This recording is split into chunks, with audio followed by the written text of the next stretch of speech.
Hey, besties. We're back. Welcome back to Uncinched, my friends. We are officially kicking off season 2, and we're so excited to share it with you because it has been one in the making. We're really, really excited for this season. Oh my God. Whether you've been riding with us since season 1 or you're brand new here, welcome. We're going to be your best friends.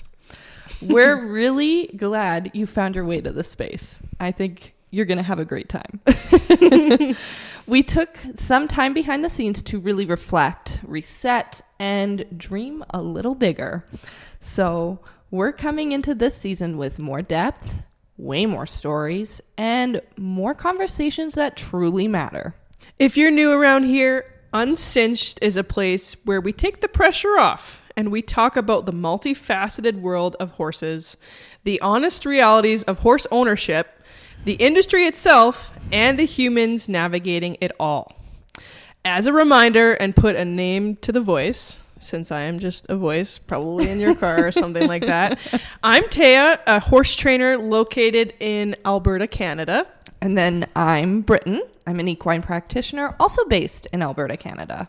Before we dive into this very episode, which we're so excited to share, make sure you're subscribed to the podcast so you don't miss what's coming this season. And go follow us on all of our socials. They are all linked in the episode description, so you can just stay up to date with guests, projects, and all of our behind the scenes content, because it gets a little wild and spicy around these parts. So now go grab your favorite cup of coffee Or wine. or tequila. We don't judge. Let's uncinch what's going on in the horse world. We are starting this season off with a bang. Bang! Our first episode is a guest in the saddle. Both Britton and I are super excited. As a reminder, the Guest in the Saddle segment is where we sit down with a wide range of professionals who live, breathe, and work in the horse world. Guests in the Saddle give you an inside look at their stories, wisdom, and gives you the opportunity to learn about different ways horses influence careers. These conversations are meant to give you insight on the multifaceted industry, to teach and inspire you, and to show you the way horses influence careers and our history. Some people inherit a name, some people inherit a job, and some people inherit a responsibility to carry something forward that's bigger than themselves. Today's guest grew up inside the heartbeat of ranching, horses, and Western culture. But her story isn't just about where she came from. It's about what happens when legacy meets leadership. Today, she stands at the helm of one of the most influential, women-centered Western events in the world. Please join us in welcoming Mesa Pate, the organizer of Art of the Cowgirl. Yay! If you don't know who Mesa Pate is, Mesa Pate was born and raised in the ranching community of Montana, and that way of life runs deep in her veins. Growing up, her parents traveled the country putting on horse training demonstrations and clinics, exposing Mesa from a young age to a wide range of people, cultures, horses, cattle, and training and roping and cattle handling techniques. At just 18 years old, Mesa became involved in the bucking bull industry, hauling bulls to the PBR events and becoming one of the few women at the time making a living as a livestock contractor. She spent close to 15 years in the industry, gaining firsthand experience in event production, large-scale operations, and livestock sales. All experiences that would later shape her next chapter.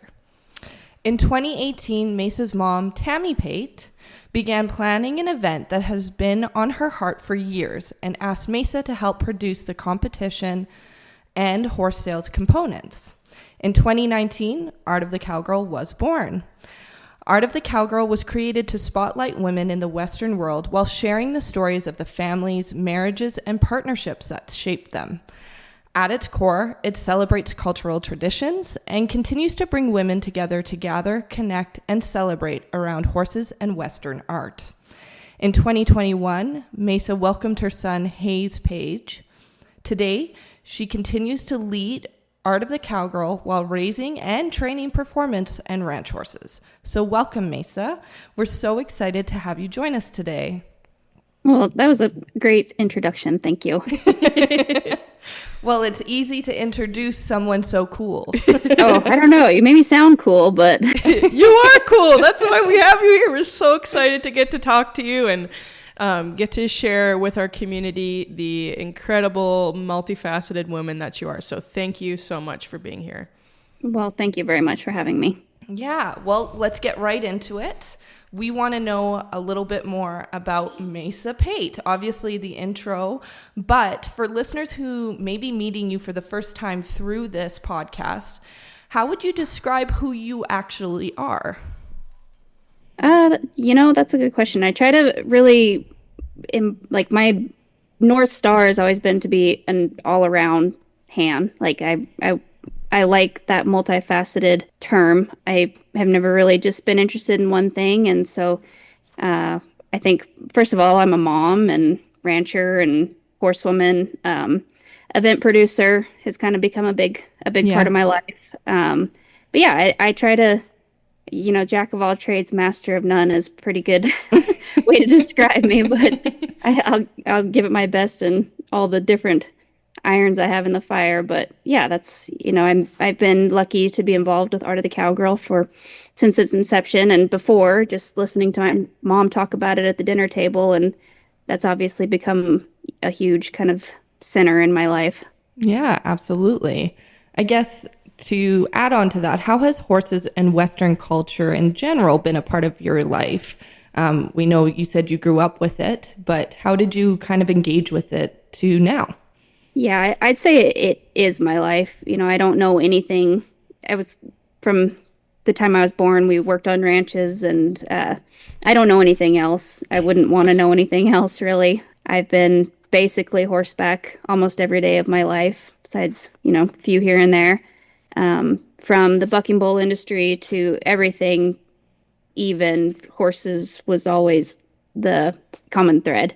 And the common thread between my family and kind of what has been our life. We would have nothing that we have without horses. And so I grew up in the ranching community of Montana. I don't know how I got into the buck and bull industry, but I just kind of had that interest, and that's what took me to Texas and Oklahoma. And I was there for almost 15 years, and then here in the last about 4 years, I've moved back to Montana, and I just continue to try to be a part of it and do my part to make it better every day. And I'm really lucky with the community that I have around me to do that. Amazing. I guess this leads into, how did you know when it was like, this is going to be a lifelong passion? Horses are going to always be a part of my life. Yeah, I don't think I ever knew or didn't know that. It just kind of how it was. My parents were horse trainers.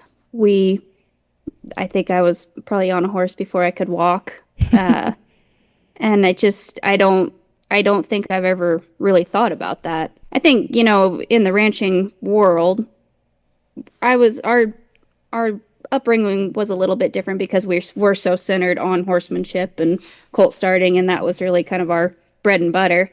But, it's just part of everyday life for the most part. I mean, not everybody uses horses in their operation, but we did. And so it just, I don't know how to do any tasks really not horseback. I don't like being afoot very much. So and then I kind of got into the performance horse side of things. I dabble in the rein cow horse, and eventually that'll kind of be where I feel like my main focus as far as my horse program will kind of evolve. But that's, I think I've met everybody in my life through horses in one way or another. Even when I was in the buck and bull industry, I wouldn't have had the doors open that I did have without horses to begin with, and what my parents created and those opportunities. So yeah, like I said, I don't think I really got a choice in it, which I don't really want a choice. That's it's just horses. Fate had it set out for you. Yep. Born a cowgirl. So, speaking of Cowgirls, you are an organizer of a pretty incredible event that happens now annually. For those of you listening, Mesa helps organize the Art of the Cowgirl. For maybe those who haven't heard of your event before, can you maybe give like the Coles Notes version of what the Art of the Cowgirl is? Yeah, so my mom actually started Art of the Cowgirl, and in a nutshell, it's an event to celebrate women in the Western industry, whether that is makers and artists or horsewomen. It's really just it's centered around that and their contribution to our way of life. And there's a lot of women out there, not necessarily in the spotlight, that are the backbone of this industry and this way of life. And that was really important. My mom was, she'd been in the Western industry for a long time, and she really wasn't always in the spotlight or really in the spotlight. But she wanted that, she loved ranching women and Western women and just their heart and their soul and the art that they produced and all these and the horses. And she just really wanted a way to give back to her community. And this was how she did that, was by creating this, it's a trade show. We have a ranch rodeo. We have a really unique horse show, a great horse sale. Those are kind of my responsibilities. And then it's really centered around our fellowship program, which supports up and coming emerging artists in their trades and sends them to mentor with masters of the trades. And, it's not just women, but men as well. And it's really trying to create a bridge for these women who might not have the means to do that or the opportunity to be able to go and learn from these people and keep these trades going forever. I love that. Wow, that's incredible. And speaking of your mom, I guess since she's kind of the heart and soul of the Art of the Cowgirl, could you describe what your mom's philosophy around horses, women, and the Western community in general was? Yeah, so my mom, for a lot of people may not know, she passed away. It was 2 years ago in December. And she was the founder of Art of the Cowgirl. And yeah, her philosophy was, it's hard to speak for her, but I think just connection. That was her. If you met my mom, that's just kind of, it was just irradiated from her. She was everybody's best friend. She was very strong-willed, kind, but no nonsense, no BS kind of little firecracker of a woman. But she created connection wherever she went. And that, whether that was with horses, with women, with kids, it was about connection for her. And, that sometimes can sound a little corny, but, if you knew Tammy, it wasn't. She had a way of connecting with every living thing around her. And that definitely, even now, after she's gone, you can walk into Art of the Cowgirl and still feel that. Or anything that she's had a hand in, you can kind of feel that. I would just like to say, I don't think that sounds corny. I think that sounds amazing because I think the biggest thing about Art of the Cowgirl that I see is about connecting people to knowledge, connecting people to all of these different artisans, connecting them to each other. It's very much about a connection built business in general, the Western world. So I don't think that's corny at all. I think that's very, very that's the on opposite the nose. Of corny. Very on the nose. Well, thanks. Yeah. What's one lesson from your mom, whether it was spoken or unspoken, that you still carry with yourself today? She was just so not afraid of anything and not afraid to be outside the box, and she was not afraid to be told no. And so I think there's a lot of things that I wish that I did more like her, and that's definitely one of them, but it's something that I try to strive for every day. And her biggest thing was always ride forward. Whatever kind of bind you're in, just keep riding forward. And that was her for sure. And that's what, when things are getting a little bit pressured up or might be in a jam in the Brandon pin, you just got to ride forward. I love that. How would you say that you balance both honoring your mom's vision with the art of the cowgirl, but then also allowing yourself some freedom to grow in your own leadership style? Have you found that's been a bit of a challenge for you, or do you find that they kind of coincide with each other? I think that the support from the new ownership of Art of the Cowgirl is really beneficial in that. And there's such a great element of honoring her and, her vision and what she created. But it's a different style, or it's a different leadership style. So I'm kind of being pushed into a different, maybe, way of doing things, which I don't think is a bad thing, but it's definitely, I feel like, being balanced out really well. Because honestly, we were kind of just, none of us knew what we were doing. It was a very small crew. That's us. We can relate. It was kind of a fake it till you make it few years. And my mom, obviously, she knew everybody in the industry, but we never put an event on like that. We've been to a lot of events. I'd been involved in putting on cattle sales. That I'd never put a ranch rodeo on. I'd never put any. It was painful. I mean, it was. I think people who came the first couple of years can attest to some of the growing pains. But yeah, so it's been really fun to work with, and I feel like I've kind of developed my own way of doing things. But it's been fun to also work with people who have really been established in a certain facet of the industry. Like Yost Events, they are the best there is at putting team ropings on. And so it's been really cool to learn a lot of things in that, and to kind of streamline things. But then also, I feel like our team, the ones that are still involved, have kind of balanced out some of maybe the artsy fartsy, kind of that kind of feel where I feel like it's kind of feeding into both, and it's kind of creating some cool dynamic. Oh, awesome. That is great. fantastic. Yeah. Okay, my last question for you for a little bit. What has surprised you the most throughout the process and over the last couple years of Art of the Cowgirl? Is there anything that surprised you? Been an unforeseen, maybe learning opportunity? With your growing pains? Yeah, there's been a lot of surprises. I think I'm just surprised everybody keeps coming back.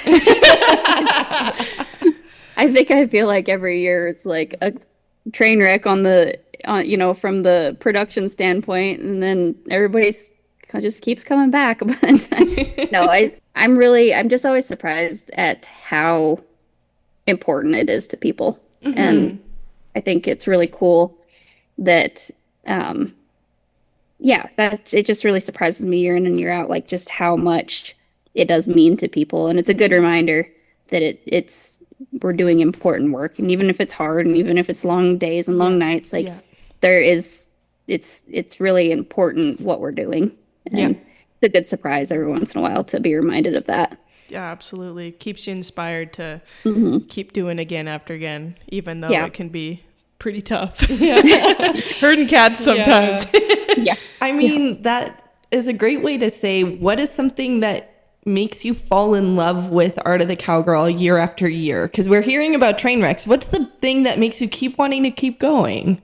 Oh, like just meeting the people or seeing the people come back, and just the stories and that connection thing, like seeing the relationships that kind of come through that event, and it's cool. It's really neat to see that past the event. Like when it's over, there's still trickling going on, all throughout the year.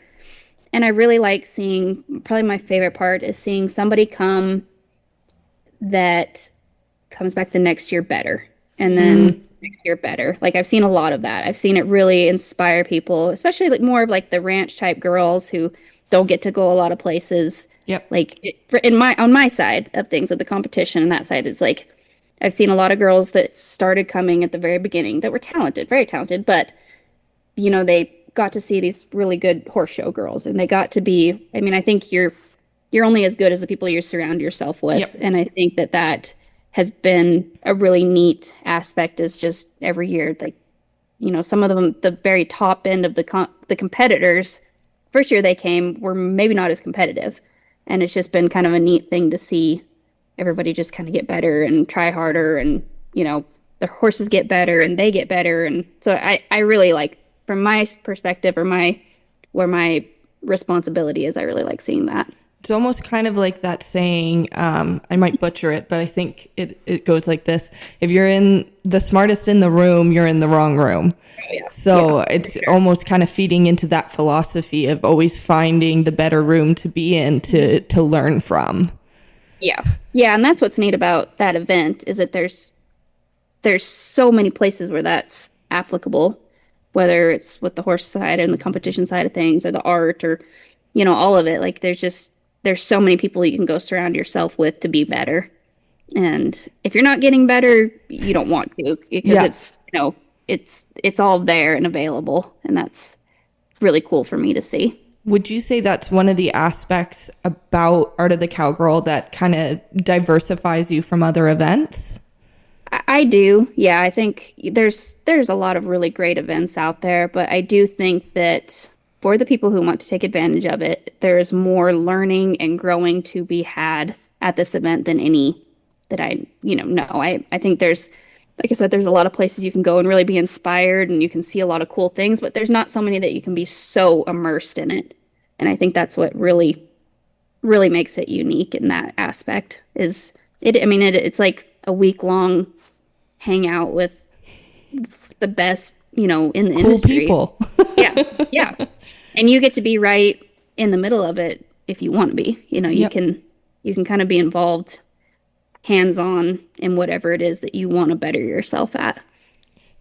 I'm already going to the event, obviously, but I've been excited about it. But now, just even having this conversation, I'm getting more and more excited, because I love to learn, and being able to like be a sponge and soak up everything. Yep. So you're going to see me lots. I'm glad. I guess you've kind of touched on it already, but the event shaping kind of confidence and connection and community amongst women, how do you think that this event does this in particular? Is it just because you're bringing so many community partners together, or is there like intentional like meeting points, if that makes sense? Yeah, I think both. I think it is very intentional from kind of, the structuring of the event, but I think too, it just kind of has evolved into that pretty organically also. So yeah, I'd say it's a little bit of both. I think our team has done a really good job of, setting that up, but it's also the community that's kind of grown from it that has made it what it is. Okay. Yeah, I like that. Yeah. I guess, why do you think that women-centered spaces in the horse world are important and still matter today? I think that that's kind of a double-sided question for me, because I grew up in a place where I think more than a lot of places, because I've worked in a lot of areas, and the male-dominated areas, and I myself have never felt like being a woman was ever any kind of disadvantage, or I was ever treated different from that. But I was also raised in a place where it just really didn't matter, like whatever needed done. We couldn't hire a lot of outside help, so it was just kind of all on us. So I think I grew up with a little bit different perspective than a lot of people did, and so I think that just the accessibility for women that might not have that same experience or not have that same confidence is really important. But I do think that what Art of the Cowgirl does different than maybe some more woman structured, or centered events, is that there's no like man hating. It's not like it's about, it's about what it takes in these families. Like it's about everybody, Mm-hmm. It's honoring the woman, but it's also, like with my mom, she wouldn't be where she was, or she wouldn't have the confidence that she had it not been for her dad and my dad. Mm-hmm. That's how we believe, and that's what we feel. So I think it's also that fine balance of, it's about all of us together and Mm-hmm. what we can all bring to the table, not, we deserve this just because we're a woman type. Yep. perspective, if that makes sense. Yeah, totally. But I do think it's really important to have a space for women to see that that's also possible. Like that it's, Yeah. You can do anything you want to because you're a woman, not because you're owed anything, but because you're capable. Yeah. Yeah. I agree. Okay, I love that. So, I mean, I've never been to the Art of the Cowgirl before, but I've seen tons of content on social media, and it looks like such an incredible production. But from a maybe insider's perspective, obviously someone like me sees the finished product and it looks incredible, looks and fantastic. But what actually goes into creating an event like the Art of the Cowgirl? Are there some challenges people wouldn't expect, or are there things that you, I guess, coming from the cowgirl living industry, going into production, is there anything that you would say people might not expect from a production point of view? Yeah, I think that especially now that I don't think people quite realize how much actually does go into it. I mean, we're working honestly pretty much year round. Yeah. I mean, it literally, there's not a huge, crew that works, but we're the ones that do. It's pretty much a full-time job year round. And so I think, you might think like, oh, the first or the 3 months kind of prior to the event is when everything happens. And that's kind of the farthest thing from the truth. Like, it is a lot of work, and it's a lot of, and I find I have a hard time, like, not really a hard time, but I think what surprised me is there's a lot of times where you want to get frustrated with people, like, that's your problem, but it's not. I mean, that's my job is to, my job is to cater to the consigners, is to cater to the buyers, is to cater to the competition, the competitors. So yeah, you don't want to let people run you over, and they'll try. But it is also my responsibility to make things happen for people as much as I can. Yeah. And it always sucks when things fall through the cracks, and they inevitably do. But yeah, I think just the workload is surprising. And especially, like, there's a few of us that have multiple roles. And while I'm kind of centered in the competitions and the horse sale, it's kind of all hands on deck, especially leading up to the event. So yeah, I think just putting events on is a lot of work. It is. I think everybody that competes should put an event on, and they would be they'd have a lot more grace for judges, event producers, yes. Everything, if they really knew what went into it. And I think a lot of, especially on Western events in particular right now, there's so many challenges as far as cattle prices and availability and things that are really out of our control that makes it tough. And I mean, just finding cattle this year, it was hard. So there's a lot of variables. And even on the maker side, like, I think silver is up 3 times what it was. Oh yeah, it went up last year. Astronomically. Yeah. Yeah, so I think we're still kind of, I think the public kind of forgets that we're still a commodity driven industry, no matter what part of it is. And I think it's easy to forget those logistics. Yeah, a lot of it, we really are kind of driven by the markets, unfortunately, in a lot of things, even though this is just an event that's supposed to be fun, but that's just that's the reality of it. And sometimes, yeah, it's kind of hard for people to wrap their minds around that. But for the most part, everybody's very, very great and helpful and just want to make a great event and attend a great event. So it's 95% positive. That's good. Yeah. I guess my next question is, how intentional are you about the culture and the tone of the event, not just the competition? That's also a big thing to balance. Just putting a competition on would be a very different beast than what this is. So it's very culture and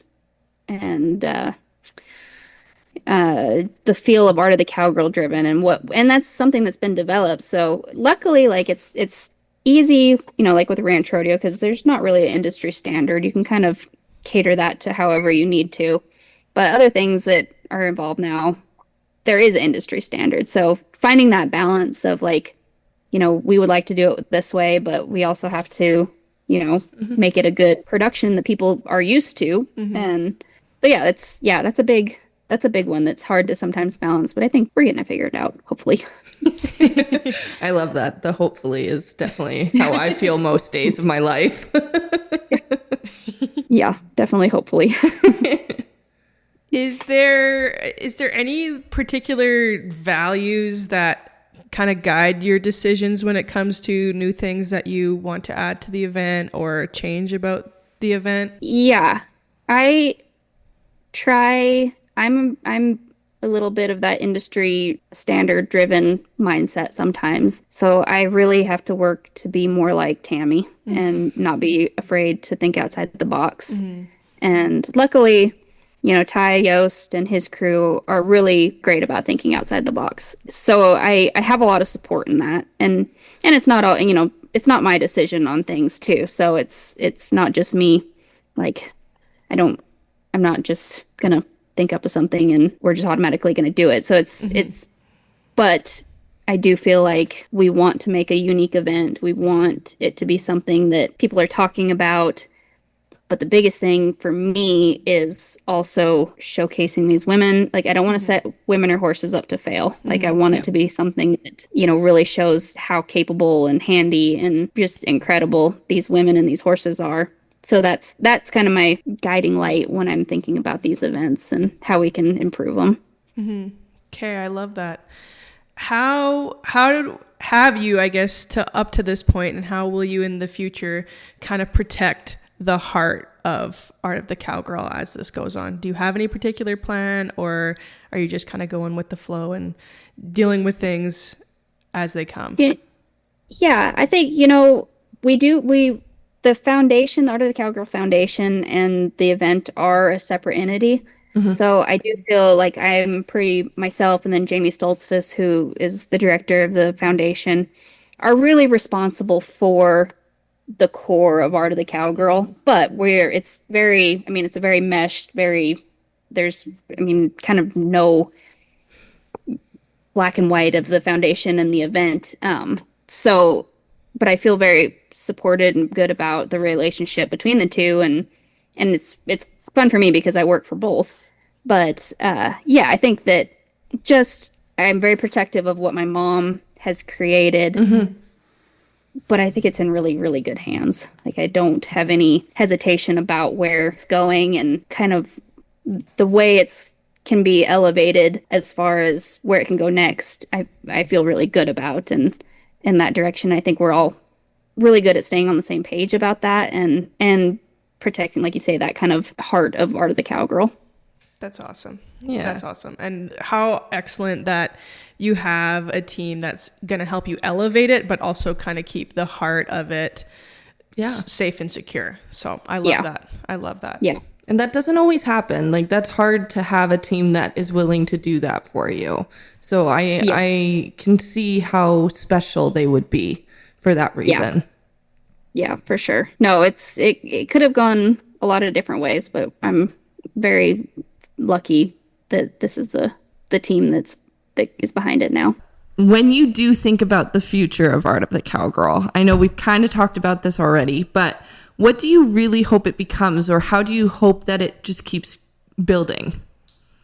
Yeah, the biggest thing is I hope that we're able to give more fellowships. I hope that part, that's really what Art of the Cowgirl is about. I mean, it's a great it started to fund these fellowships, and from my perspective and my part and my responsibility, I hope that just continues to grow, and we can just give more and more fellowships and create more opportunities for these emerging artists and horsewomen. As far as the event goes, I mean, I think the sky's the limit of what it could be. I think that we can just keep I don't know, adding more or elevating what's already there. I think it's just in a really good spot to grow and keep just as a event or a competition producer, I always hope that we can provide more money to, compete for. And that kind of, I just want to keep kind of chipping away at that and give these women the shot, at what they deserve and give everybody a cool place to go and spend a week in Arizona and just kill all the birds with one stone. For any of the women who come to compete or showcase their talents in the multifaceted way, what do you hope that they bring from this event along with their journey as they grow? I just hope it's a place where they can gain confidence and that community. I think people come just to compete, and they're very serious about that competition aspect of it. And it's a big deal.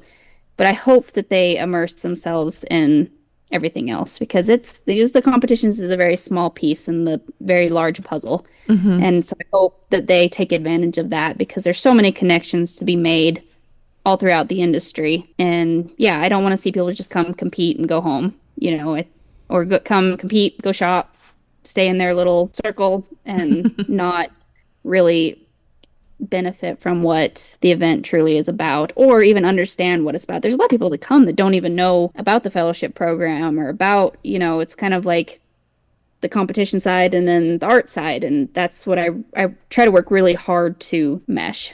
And I mean, it's a challenge sometimes just because people are passionate and work hard at what they're interested in. So I do understand that side of it too, but I think that it's it's all very connected without anybody knowing or not. I mean, without some people knowing. So I really hope to better tell that story. I also want to go back to your mom a little bit. Obviously she has passed, but in the last couple years, as Art of the Cowgirl has changed, what do you think she'd be most proud of currently? I think she'd be really proud of those of us who really have been passionate about preserving what it really is about and fighting for that, and not just letting it become just about the event.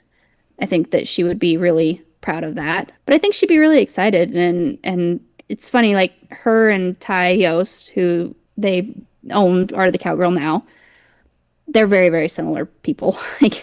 The way they think and their mannerisms, and they probably would have fought like cats and dogs, but it would be because they were very similar in how they do things. So I think I think about that a lot. Like how would it go if Tammy was still here and her and Ty were doing this together? Like, it's a little scary to think about, but maybe an unstoppable force. You don't know. It would be unstoppable, but it would be exhausting for the rest of us. At least right? Isn't that nice to have somebody at the helm who's very similar to the original design and thought process? Then you at least know how to handle it too. Where it's gonna go. I'm very. I have been well trained to just go with whatever happens next.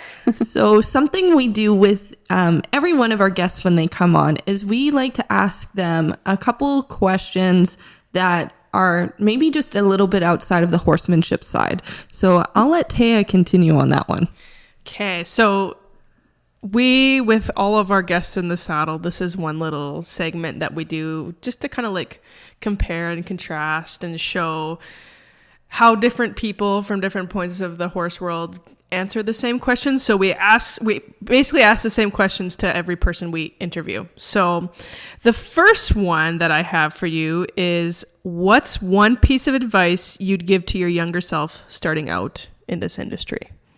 This is one that I've kind of stuck to for a long time, but don't let failure go to your head hang on. Don't let success go to your head or failure go to your heart. That's a good one. That's a really good one. Because, it can be rough out there. And it can be really good. And then it can be really rough again. So it's the peaks and valleys, it's a roller coaster. It's a roller coaster. Yeah, and also just not taking things personal. Everybody has their own deal, and I've spent a lot of time trying to make things better individually for people who don't. In the end, it's not that they don't appreciate it, but everybody's got their own thing. So I think just kind of staying in your lane, doing what's right. It's not always going to get you the best friends, but it's going to make your event and your life a lot better. I like that advice because I think I struggle with that of like the failure going to your heart, where if I make a mistake, especially since I'm young, I think that doesn't help me. So No. you second guess yourself a lot. And when you do make a mistake, you're like, oh my God, I'm the worst. Yeah, you're like, oh my God, everyone saw him. Yeah. The worst. Yeah. So I appreciate that piece of advice. I think I'll take that under consideration for myself. Little Wayne said that. Just little Wayne. I'm aging myself now, so It's okay. I still know who he is, so we're good. We're good. thank God. I'd be worried about this generation if you didn't. You didn't. Okay, next question. What legacy do you hope to leave both in and outside of the arena?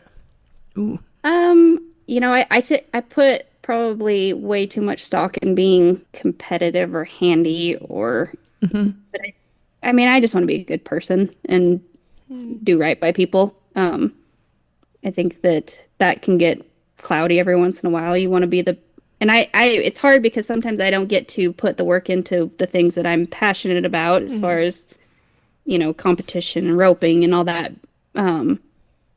So a lot of my, own self-value kind of is in that, which I don't think is super healthy always because it's a lot more important to be a good person. And I think I just want people to think I was a good hand and a good person. And that's, I think, all you can really ask for. No, totally. What is your biggest hope for the next generation of horse people? Gosh, I'm so excited about where the horse industry is right now and where I feel like it's headed. I feel like there's so much money out there. There's so much opportunity.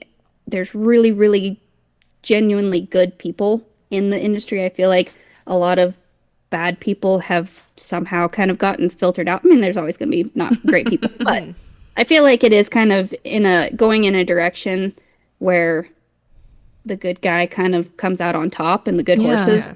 And I think a lot of it is because just the quality of horses is so good. And not just their abilities, but I think that, fundamentally horses are just getting better and better. I feel like conformationally, I feel like there's really responsible breeding happening. So I'm really, really excited about where the horse industry is right now. And I feel like whether you want to sell horses, whether you want to compete, I just think it's such a good time for young people in this industry if they want to work hard, because it's never going to be easy. Yeah, it's not easy. Yeah, But AI can only do so much. But I do think there's kind of a good shift in that's being recognized and people aren't, it's kind of being called out. The trainers aren't getting to take advantage of young people just working on the ground. Yes, you're going to get worked hard, but I do think just the way things are being structured now, there's really opportunity for up and coming people in the industry in whatever, area, whether it's roping, horse showing, ranching. I think that there's really a lot of opportunity for people to get better and be able to kind of go up the ladder in a not toxic way, which is I think it's really cool. You got to be careful and you got to work hard and you got to do all the things. But I do think that the horse industry, the cattle industry, just all of it in general there's a lot of opportunity out there, which is pretty exciting for me. Yeah. I think I've seen that even just if you look at Instagram, all Western culture and fashion ways of life has become exponentially more popular and grown. I think I saw a stat.